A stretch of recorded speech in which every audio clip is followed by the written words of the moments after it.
बिस्मिल्लाहिर्रहमानिर्रहीम। आपका भाई मोहम्मद एहसन वर्क एडवोकेट में आपसे मुखातिब हूँ। आज की इस वीडियो के अंदर फिनांस एक्ट 2022 में सेल्स टैक्स के हवाले से जो कवानीन तब्दील हुए हैं उनके ऊपर हम बिल तरतीब इंशाल्लाह बात करेंगे। सबसे पहले सेक्शन 2 जो डेफिनेशंस को डील करता है सेल्स टैक्स एक्ट 1990 का, उसके अंदर जो डेफिनेशंस में तब्दीलियाँ हैं हम सबसे पहले उनका जिक्र करेंगे। सेक्शन 2 की क्लॉज 12 जो कि गुड्स की डेफिनेशन को बयान करती है, उसके अंदर production, transmission and distribution of electricity उसको गुड्स की तारीफ में शामिल किया गया है। एक ऑलरेडी कन्फ्लिक्ट मौजूद था कि जो इलेक्ट्रिसिटी है कि ये गुड्स में फॉल करेगी, सर्विसेज में फॉल करेगी या किस में फॉल करेगी। तो अब उन्होंने वर्ड इंक्लूड के साथ इस जो इलेक्ट्रिसिटी की प्रोडक्शन, ट्रांसमिशन और डिस्ट्रीब्यूशन है उसको गुड्स की तारीफ में शामिल किया है। इंक्लूड के वर्ड का एक और भी मफहूम है कि ये फिर जो डेफिनेशन शामिल की गई है ये जो है वो प्रोस्पेक्टिव होगी, रिट्रोस्पेक्टिव नहीं होगी कि ये तारीफ में पहले शामिल नहीं था, कानून में ये पहले खला था तो अब इसको दूर किया गया है, तो इंक्लूड के वर्ड के साथ इस डेफिनेशन को शामिल किया गया।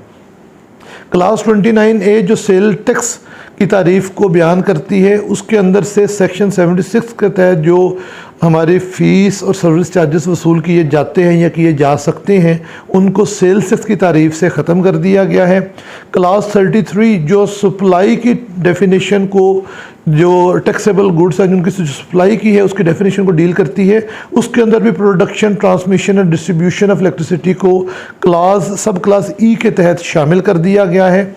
एक अहम तब्दीली जो आई है वो टायर 1 रिटेलर उसकी तारीफ में आई है। क्लास 43A के अंदर एक सब क्लास GA ये ऐड की गई है और कहा गया कि जो ज्वेलर्स या प्रीशियस मेटल्स के जो रिटेलर्स होंगे, उसका कारोबार करने वाले लोग होंगे, अगर उनकी शॉप्स 300 स्क्वायर फुट या उससे बड़ी होंगी तो वो भी टायर 1 रिटेलर की तारीफ में फॉल करेंगे।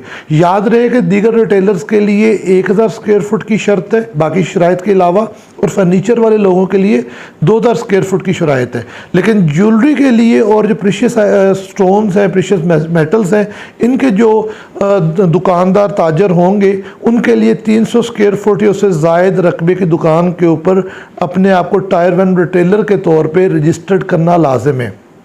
टायर 1 रिटेलर की एक चीज़ जहन में रखिएगा, इसका मफहूम सिर्फ ये नहीं है कि उसने सिर्फ POS लगवाना है। टायर 1 रिटेलर वो भी हैं जिन्होंने सेल टैक्स रजिस्टर्ड भी लाजमन होना है, तो ये दोनों कंडीशन उसने फुलफिल करनी है। उसके बाद क्लास 46 वैल्यू ऑफ सप्लाई, इसके अंदर एक एक्सप्लेनेशन जो है वो ऐड की गई है। वफाकी हुकूमत और सूबाई हुकूमत जैसे कोरोना के दिनों में या अदरवाइज़ भी टेक्सटाइल सेक्टर या अदरवाइज़ भी मुख्तलिफ सेक्टर्स को प्रमोट करने के लिए समटाइम्स सब्सिडी फ्राहम करती है मुख्तलिफ जो इलेक्ट्रिक सप्लाई कंपनीज़ को या गैस कंपनीज़ को। तो सवाल ये था कि क्या ये जो सब्सिडी है इसकी अमाउंट में भी सेल टैक्स चार्ज होगा कि नहीं, तो उन्होंने जो वैल्यू ऑफ सप्लाई है इसके अंदर से गवर्नमेंट की दी गई सब्सिडी को ख़त्म कर दिया, यानी कि इसके ऊपर सेल टैक्स चार्ज नहीं होगा। सेक्शन 3 जो कि चार्जिंग सेक्शन है सेल टैक्स एक्ट का, इसके अंदर जो चंद नुमायाँ तब्दीलियाँ आई हैं उसके ऊपर हम बात करेंगे।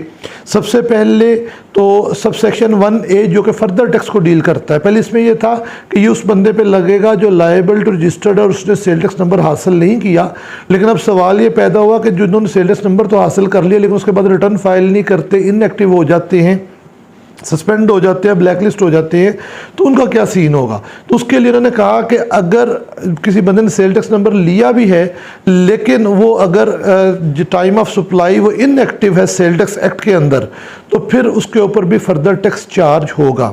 जो सब सेक्शन 7 है सेक्शन 3 का, इसके अंदर उन्होंने ये सेल टैक्स विद होल्डिंग को जो है वो डील करता है। तो उन्होंने कहा कि जो सूबाई सर्विसेज पे सेल टैक्स आप अदा करेंगे उस पर सब सेक्शन जो है 7 यानी कि sale tax with holding apply नहीं होगी। सूबाई सर्विसेज कॉन्स्टिट्यूशनली पाकिस्तान के अंदर ये प्रोविंस का मैटर है, ये शायद जस्ट इबाहम दूर करने के लिए उन्होंने बयान कर दिया, अदरवाइज़ अगर इसको बयान ना भी किया जाए तो चूँकि सूबाई जो सर्विसेज हैं, जो सूबाई सेल टैक्स हैं वो FBR के प्रीव्यू में नहीं आते, लेकिन इबाहम दूर करने के लिए ये एक्सप्लेनेशन उन्होंने इसके अंदर वो ऐड कर दी। फिर सब सेक्शन 7 के बाद उन्होंने एक प्रोवाइज़ो पहले ऐड किया है और उसमें उन्होंने कहा है कि जो ऑनलाइन मार्केट प्लेस हैं उसके अंदर जो ऑपरेटर होगा ऑनलाइन मार्केट प्लेस का वो सेल टैक्स विद होल्डिंग का लायबल होगा, क्योंकि ये भाम उठ रहा था कि पेमेंट थर्ड पार्टी देती है ऑनलाइन मार्केट प्लेस का ऑपरेटर, तो सिर्फ और सिर्फ उस पेमेंट को जो सप्लायर है उस तक पहुंचाता है, तो विद होल्डिंग करेगा कौन। तो उन्होंने इसको इबहाम को दूर किया है कि जो ऑनलाइन मार्केट प्लेस का ऑपरेटर है वो जो है लायबल होगा कि वो उस सेल टैक्स विद होल्डिंग को वो विदहेल्ड भी करे और गवर्नमेंट को अदा भी करे। सब सेक्शन जो 9 है सेक्शन 3 का, इसके अंदर टायर 2 रिटेलर्स के हवाले से, वो रिटेलर जो टायर 1 में फॉल नहीं करते, पहले भी उन पे टायर 2 रिटेलर के हवाले से एक टैक्स चार्ज किया गया था कि वो एक फ़िक्स टैक्स देंगे, तो उसके जो रेट्स हैं उसको रिवाइज़ किया गया। उन्होंने कहा कि अगर टायर 2 रिटेलर जो है उसका बिल अगर 30,000 से कम होगा तो वो मंथली अपने बिल के साथ 3,000 रुपया, अगर 30,000 से ज़्यादा होगा लेकिन 50,000 से कम होगा तो 5,000 रुपया, अगर 50,000 से ज़्यादा होगा तो वो 10,000 रुपया वो सेल टैक्स जो है विद बिल अदा करेगा। और ये भी ज़हन में रखें कि इसके अंदर एक प्रोवाइज़ो और भी लिखा हुआ है कि अगर वो जो टायर 2 रिटेलर है अगर वो इनकम टैक्स ऑर्डिनेंस के तहत फाइलर ना हुआ तो ये जो रेट्स हैं ये ऑटोमेटिक डबल हो जाएंगे। और अब ये चीज़ डिटरमिन करना कि ये बंदा इनकम टैक्स में फाइलर है कि नहीं, तो फिर तमाम टायर 2 रिटेलर्स को अपने NTN या ID कार्ड बिजली के बिल पे प्रिंट करवाने पड़ेंगे, तभी सिस्टम उनको रिकॉग्नाइज ऑटोमेटिकली कर सकेगा कि ये फाइलर हैं कि नहीं है। अदरवाइज तो उनके ऊपर अगर NTN या CNAC ना ऐड हुआ तो वो जो है अकॉर्डिंगली वो नॉन फाइलर कंसीडर होंगे और नॉन फाइलर की सूरत में ये रेट उन पे डबल हो जाएगा।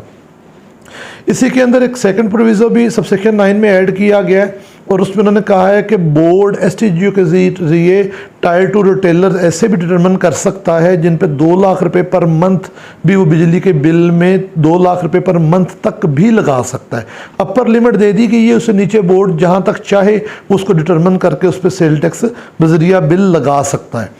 फिर एक न्यू सबसेक्शन जो है 11 ऐड किया गया है सेक्शन 3 के अंदर कि उसमें बोर्ड को इख्तियार दिया गया कि वो किसी भी क्लास ऑफ पर्सन को पाबंद कर सकता है कि वो अपनी इनवाइसेस बोर्ड के मुतय्यन करदा तरीक़ाकार और मेकनिज़म के तहत बोर्ड के कंप्यूटराइज सिस्टम्स के साथ जारी करें। यानी कि एक तो वो लोग हैं जो टायर 2 रिटेलर से उनसे अलावा हट के भी बोर्ड किसी भी क्लास ऑफ पर्सन को मुतय्यन कर सकता है कि वो अपनी इनवाइसेस बोर्ड के सिस्टम से जारी करें, अलहदा से जारी ना करें। इसके बाद सेक्शन 6 है, इसके अंदर न्यू सब सेक्शन 5 जो है वो ऐड किया गया है। इसके अंदर वफाकी हुकूमत, सूबाई हुकूमत और किसी भी गवर्नमेंट अथॉरिटी जो गवर्नमेंट कॉरपोरेशन हैं उनकी हद तक ये कहा गया है कि अगर वो चाहें तो अपना सेल्स टैक्स जो सप्लाई या इंपोर्ट के वक्त है वो बोर्ड की इजाज़त से किस्तों में इंस्टॉलमेंट पे भी अदा कर सकते हैं।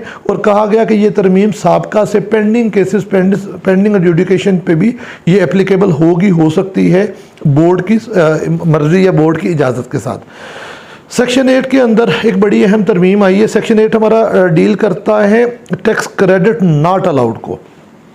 उसके अंदर सेक्शन 1 सबसेक्शन 1M था जिसके अंदर ये था कि अगर आप अपने जो ख़रीदार है जो रिटेलर के अलावा उसको भी 1 लाख तक छूट थी, बाकी मैन्युफैक्चरर, इंपोर्टर, डिस्ट्रीब्यूटर, होलसेलर उनके लिए लाजम था कि अगर उन्होंने ID कार्ड के बगैर अपनी फ़रोख्त की तो उनका उस फ़रोख्त के अगेंस्ट जितना इनपुट प्रोपोर्शनेट में होगा वो डिसअलाउ हो जाएगा।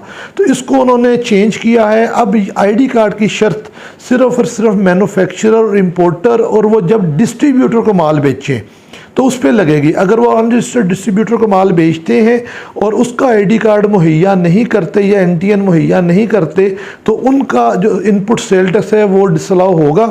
अदरवाइज़ जो होलसेलर या रिटेलर अगर बगैर ID कार्ड के अपनी आगे सप्लाई करते हैं तो उन पे ID कार्ड की शर्त लागू नहीं होगी। ये एक बड़ी अहम चेंज है। इसी को सेक्शन 23 अगर हम देखें क्योंकि इसके साथ बात रिलेटेड है तो वहाँ पे भी इस तरमीम को उन्होंने कर दिया है। सेक्शन 23 डील करता है टैक्स इनवाइसेस को। तो वहाँ पे उन्होंने कहा है कि टैक्स इनवाइस पर खरीदने वाले का नाम, पता और रजिस्ट्रेशन नंबर देना है और मैन्युफैक्चर या इंपोर्टर की सूरत में जब वो डिस्ट्रीब्यूटर को फ़रोख्त करें तो अनरजिस्टर्ड डिस्ट्रीब्यूटर की सूरत में उन्होंने ID कार्ड नंबर या NTN ज़रूर देना है। वैसे तो अगर हम टैक्स इनवाइस की मेन लैंग्वेज तारीफ़ पर जाएँ तो उसने कहा कि आपने ख़रीदने वाले का नाम, पता और रजिस्ट्रेशन नंबर देना, तो रजिस्ट्रेशन नंबर तो ऑलरेडी वहाँ पर इंक्लूडेड है। लेकिन सेक्शन 8(1)(m की अहमियत ये है कि इसमें उस इनपुट के डिसअलाउंस का, उसकी सज़ा का तल्लक है, उसके ऊपर आपके इनपुट के डिसअलाउ होने का तल्लक है। क्योंकि सेक्शन 23 सिर्फ टैक्स इनवॉइस के फॉर्मेट को डील करता है, लेकिन वो इस बात को डील नहीं करता कि अगर आपने इस फॉर्मेट को फुलफिल ना किया तो आपके ऊपर क्या पेनल्टी आयद होगी। तो वो सेक्शन 8(1)(m के तहत इसको जो है वो चेंज कर दिया गया। अब सिर्फ मैन्युफैक्चरर और जो इंपोर्टर है जब अपने अनरजिस्टर्ड डिस्ट्रीब्यूटर को माल देंगे तो वो पाबंद है कि आईडी कार्ड या एनटीएन ज़रूर दें, बाकी लोग इस पाबंदी से मुस्तस्ना हैं।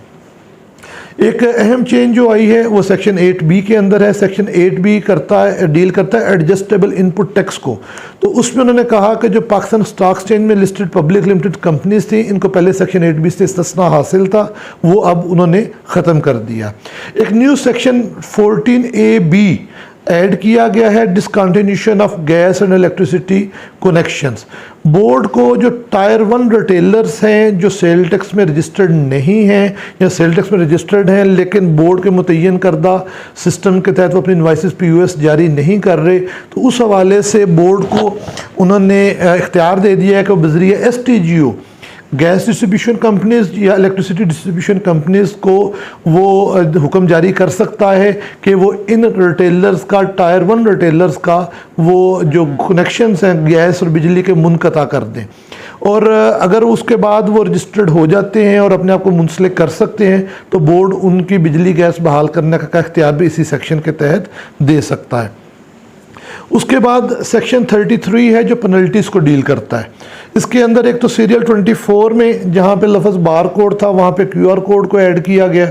इसका मतलब यह है कि अगर आप QR कोड भी अपनी इनवाइस पे, POS इनवाइस पे प्रिंट नहीं करेंगे तो आप पे ऊपर सेम पेनल्टी लगेगी। फिर सीरियल 25 के अंदर जो फेंस था उसमें से सबसेक्शन 9A ऑफ सेक्शन 3 उसके वर्ड को ख़त्म कर दिया गया है।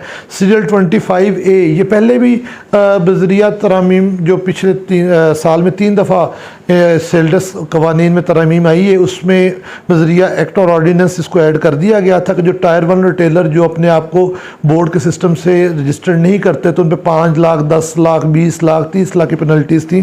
तो उनको अब बाकायदा तौर पे एक्ट का हिस्सा इस जो है फिनांस एक्ट 2022 के तहत बना दिया गया। उसके बाद सेक्शन जो है 33A इसको ख़त्म कर दिया गया। ये इंडिपेंडेंट सेक्शन था, ये था proceeding against authorities and persons. इसमें बुनियादी तौर पे ये था कि अगर FBR के जो हमारे मुलाजमीन हैं अगर वो आमदन जानबूझ के टैक्स जो हुकूमती ख़जाने को नुकसान पहुंचाने के लिए जो है टैक्स चोरी में मावनत करते हैं या जानबूझ के गलत फैसले करते हैं तो उनके खिलाफ क्रिमिनल प्रोसीडिंग्स हो सकती थी। ये कानून इनकम टैक्स में भी था, ये सेल टैक्स में भी था, ये फेडरल एक्साइज में भी था मुख्तलिफ सेक्शंस के तहत। तो इसको शायद FBR के इंटरनल प्रेशर की वजह से तीनों कवानीन से ख़त्म कर दिया गया। अब उनके खिलाफ क्रिमिनल प्रोसीडिंग नहीं हो सकेंगी, बाकी जो उनके इंटरनल डिपार्टमेंटल प्रोसीडिंग है वो तो बहरहाल होंगी या हो सकती हैं। सेक्शन जो 47A है अल्टरनेट डिस्प्यूट रेजोल्यूशन, इस पूरे सेक्शन को सब्स्टिट्यूट कर दिया गया है। पहले इसके जो कवायद ज़ाबत शराइ डिफरेंट थी, अब उन्होंने कहा कि 10 करोड़ से ज़्यादा अगर आपकी टैक्स लायबिलिटी है, पेनल्टी या डिफ़ॉल्ट से चार्ज का इशू या कोई दीगर रिलीफ जो टैक्स तनाज़े को ख़त्म करने में मददगार साबित हो सकता है, तो जो टैक्स गुजार है वो बोर्ड को एप्लीकेशन देगा। बोर्ड 45 दिन के अंदर उसके ऊपर चीफ कमिश्नर और मेंबर्स के एक तरीक़ाकार बताया गया कि उसके तहत मेंबर्स के वो कमेटी बनाएगा। जो टैक्स गुजार है वो अपनी अपील वहाँ से वापस ले लेगा। यहाँ पे वो पहले एक इनिशियल टैक्स ऑफ़र भी देगा कि जी मैं इतना टैक्स जमा करवाने को तैयार हूँ। उसके बाद कमेटी फ़ैसला करेगी। अगर कमेटी फ़ैसला करती है, मामला हल हो जाते हैं तो इशू रिजॉल्व हो जाएगा। अगर कमेटी फ़ैसला करती है और इशू या कमेटी फ़ैसला ही नहीं करती या टैक्स पेयर को फ़ैसला मंजूर नहीं तो उसकी अपील इस तरह पेंडिंग तस्वर की जाएगी जैसे कभी उसने विदड्रॉ नहीं की तो अपील चलेगी। मज़ीद तफसीलात इसकी हस्ब ज़रूरत मालूम की जा सकती हैं। सेक्शन 74 के अंदर तब्दीली आई है। ये सेक्शन डील करता है कंडोनेशन ऑफ टाइम लिमिट को।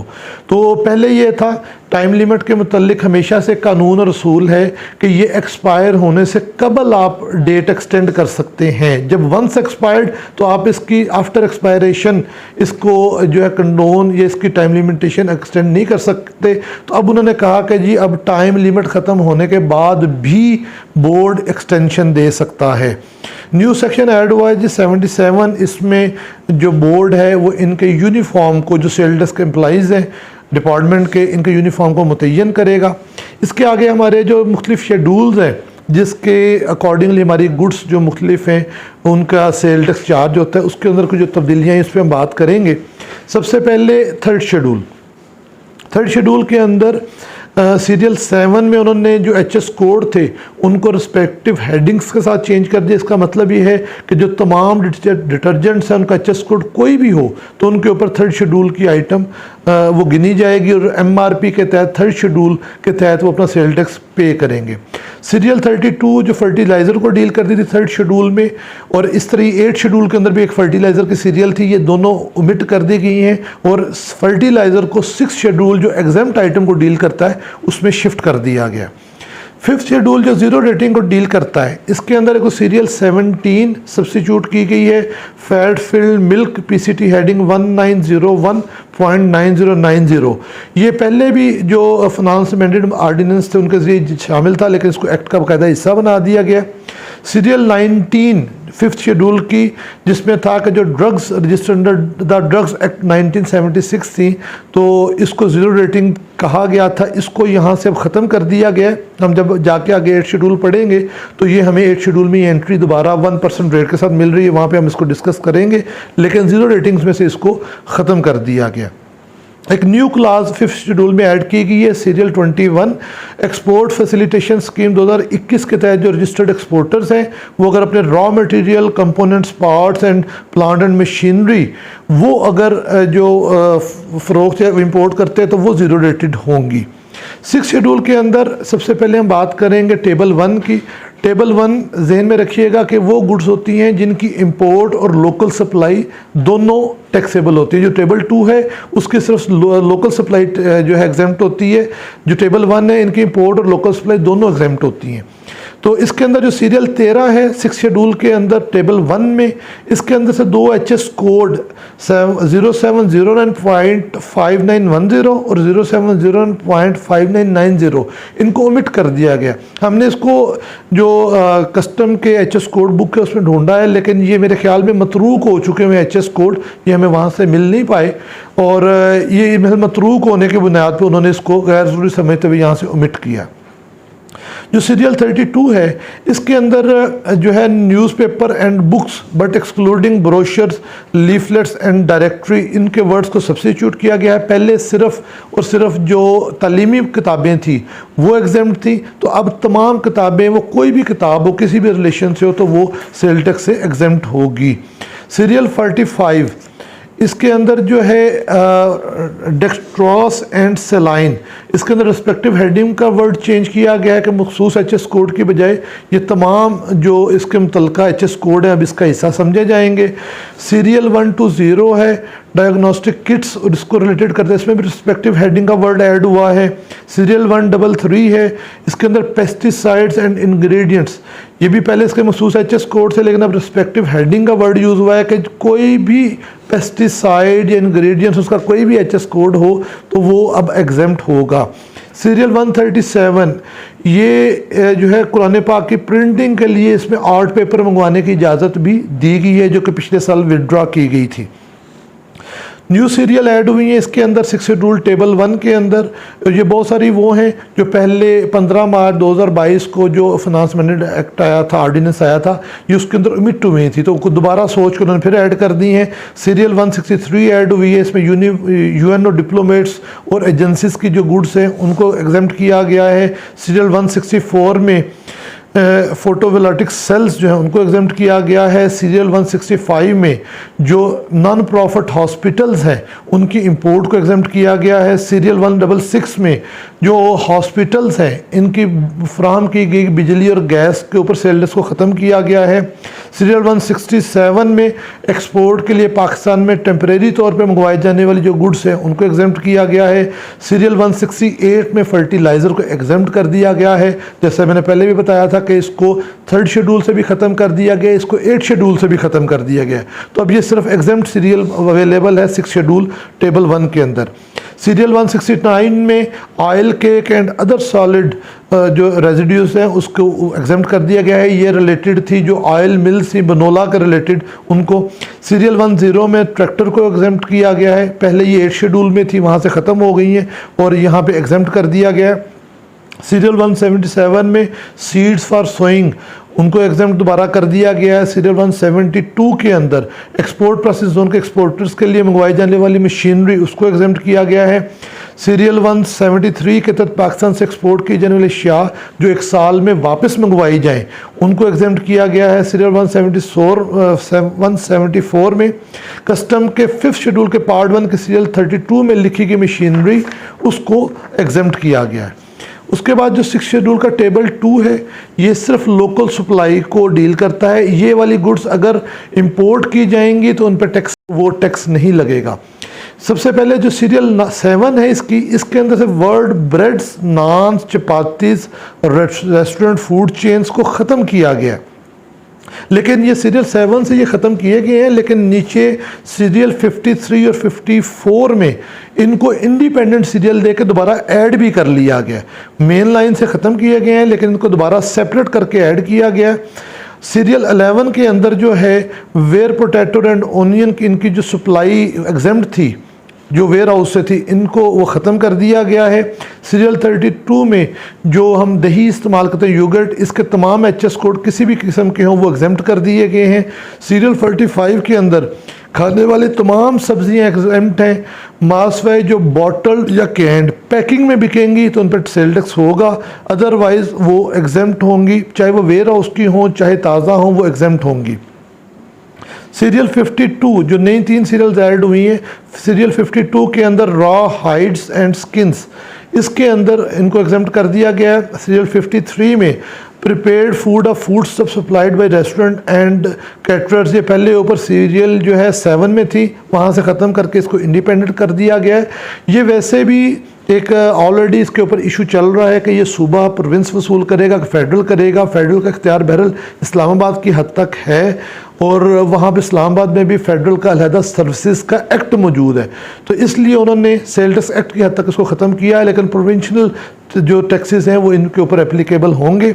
सीरियल जो 54 है इसमें all types of breads, naan and chapatis इनको एग्जेम्प्ट कर दिया गया है लोकल सप्लाई की हद तक। ये अगर इंपोर्ट्स होंगी तो इन टैक्सेबल होंगी, लोकल होंगी तो इनके ऊपर टैक्स नहीं होगा।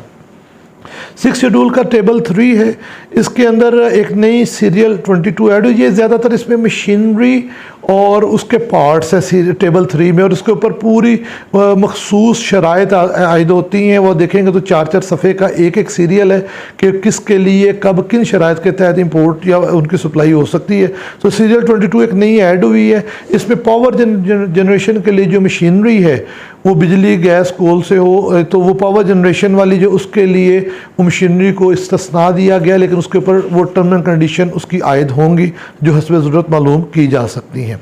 6th शेड्यूल के अंदर टेबल 4 है, ये बॉर्डर सस्टेंस मार्केट्स को डील करता है। पिछले साल ये फर्स्ट टाइम ये जो टेबल 4 ऐड हुआ था, नया कंसेप्ट ऐड हुआ था। इसके अंदर कोई ख़ास चेंज नहीं, सिर्फ इसके अंदर जो सीरियल 80 है उसको जो यूगर्ट को डील करती है दही को, उसका HS कोड 0403.1000 से चेंज करके 0403.2000 वो कर दिया गया। उसके बाद 8th शेड्यूल जो हमारा रिड्यूस रेट्स को डील करता है, उसके अंदर जो तब्दीलियाँ आई उसके ऊपर हम बात कर लेते हैं।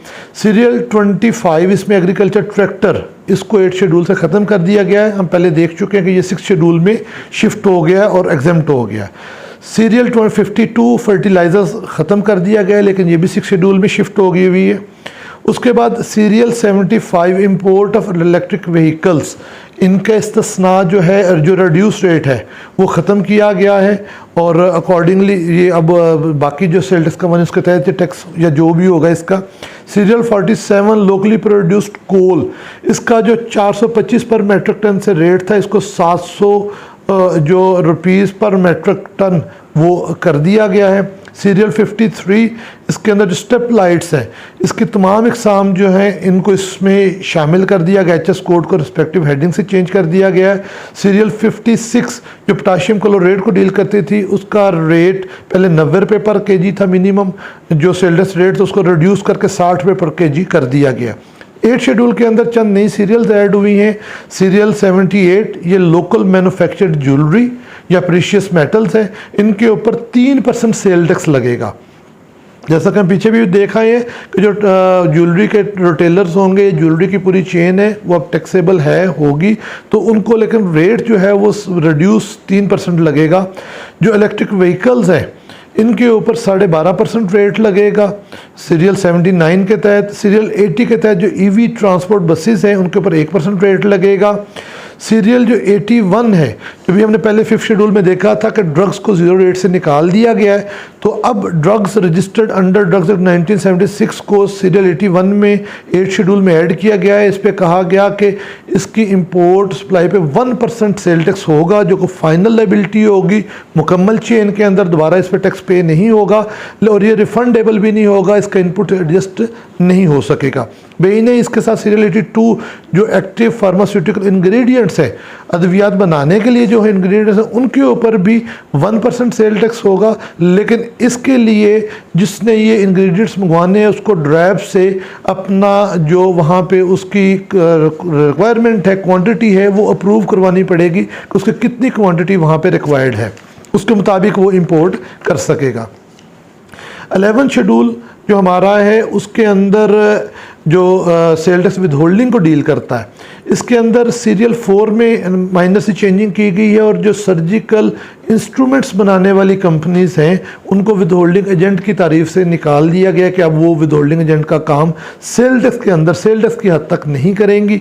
सीरियल 7 के अंदर जो लेड बैटरीज के मैन्युफैक्चरर्स हैं उसके अंदर वो रिस्पेक्टिव हेडिंग के वर्ड को अब अप्लाई कर दिया गया कि हर तरह का लेड जो लेंगे उसका कोई भी एच एस कोड हो तो वो उसके ऊपर विद होल्डिंग करेंगे। सीरियल 8 के अंदर जो ऑनलाइन मार्केट प्लेस में अगर वो अनरजिस्टर्ड या इनएक्टिव सेल टैक्स रजिस्टर्ड लोगों से सप्लायर का माल आगे बेचते थे तो वो 2% रेट था सेल टैक्स विद होल्डिंग का, उसको रिड्यूस करके 1% कर दिया गया है। और पहले हम तो चेक कर चुके हैं तारीफ के अंदर कि ऑनलाइन मार्केट प्लेस में विद होल्डिंग करने का अब जो जिम्मेदारी है वो उसके ऑपरेटर के ऊपर है और अकॉर्डिंगली वो इसको पे करेगा। 12 शेड्यूल जो है ये इंपोर्ट के टाइम पे जो सेल टैक्स जो वैल्यू एडिशन सेल टैक्स पे होता है 3% उसको डील करता है। पहले इसके अंदर ये है कि अगर जो इंडस्ट्रियल अंडरटेकिंग है वो अपने इंटरनल यूज़ के लिए अगर रॉ मटेरियल्स मंगवाती हैं तो उन पे वैल्यू एडिशन टैक्स नहीं लगता, लेकिन उन्होंने इसके अंदर एक फर्दर जो एग्जाम्पशन है वो ये की है कि कंप्रेसर स्क्रैप, मोटर स्क्रैप और कॉपर केबल कटिंग मंगवाने वाले चाहे वो मैन्युफैक्चरर्स भी हों तो वो 3% वैल्यू एडिशन टैक्स देंगे। ये मुख्तसर सी जो तब्दीलियाँ हैं सेल टैक्स एक्ट 1990 के अंदर फाइनेंस एक्ट 2022 के तहत आई हैं। उम्मीद है कि आपके लिए मुफीद होंगी। इसके ऊपर कोई सवाल हो तो आप मुझसे मेरे मोबाइल नंबर व्हाट्सएप नंबर जो 300 428 1343 के ऊपर मुझे व्हाट्सएप वॉइस मैसेज करके कर सकते हैं। हम आप कोशिश करेंगे कि आपको प्रॉपर असिस्ट करें इंशाअल्लाह।